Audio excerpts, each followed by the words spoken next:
തിരുവനന്തപുരം പേരൂർക്കടയിൽ ദളിത് യുവതിയെ വ്യാജ മോഷണ കേസിൽ കുടുക്കി മാനസികമായി പീഡിപ്പിച്ച കേസിൽ ഒരു പോലീസ് ഉദ്യോഗസ്ഥനെതിരെ കൂടി നടപടി. സംഭവ ദിവസം സ്റ്റേഷനിലെ GD ചാർജുള്ള ASI പ്രസന്നനെയാണ് സസ്പെൻഡ് ചെയ്തത്.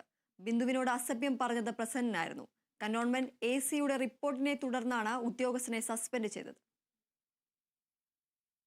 മാല മോഷ്ടിച്ചെന്ന കള്ളപ്പരാതിയിൽ വീട്ടുജോലിക്കാരിയായ ദളിത് സ്ത്രീയെ 20 മണിക്കൂർ അനധികൃത കസ്റ്റഡിയിൽ വെച്ച പേരൂർക്കട പോലീസിനെ സംഭവിച്ചത് ഗുരുതര വീഴ്ചയാണെന്ന് ഉന്നതതല അന്വേഷണത്തിൽ വ്യക്തമായിരുന്നു.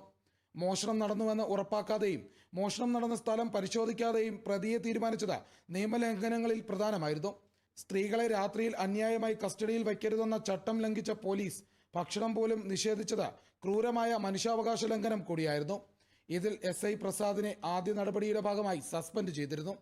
മാലക്കള്ളി എന്ന് വിളിച്ചും അസഭ്യം പറഞ്ഞും മണിക്കൂറുകളോളം ചോദ്യം ചെയ്തതും പോലീസിന്റെ മോശമായ സമീപനമായിരുന്നു. ബിന്ദു കുടിക്കാൻ വെള്ളം ചോദിച്ചപ്പോൾ ശുചിമുറിയിൽ നിന്ന് കോരിക്കുടിക്കാനായിരുന്നു ASI പ്രസന്നന്റെ മറുപടി.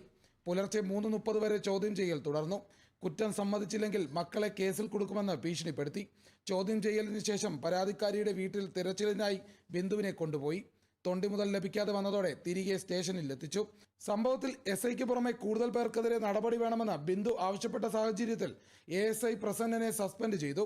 സംഭവ ദിവസം സ്റ്റേഷനിലെ GD ചുമതലയുണ്ടായിരുന്ന ആളാണ് ASI പ്രസന്നൻ അമിതാധികാര പ്രയോഗം നടത്തിയെന്ന കണ്ടെത്തലിനെ തുടർന്നാണ് നടപടി. സംഭവത്തിൽ സ്റ്റേഷനിലെ CCTV പരിശോധിച്ചു വരുന്നുണ്ട്. കൂടുതൽ പോലീസുകാർക്കെതിരെ നടപടി സ്വീകരിക്കാനും സാധ്യതയുണ്ട്. Kerala vision news, Thiruvananthapuram.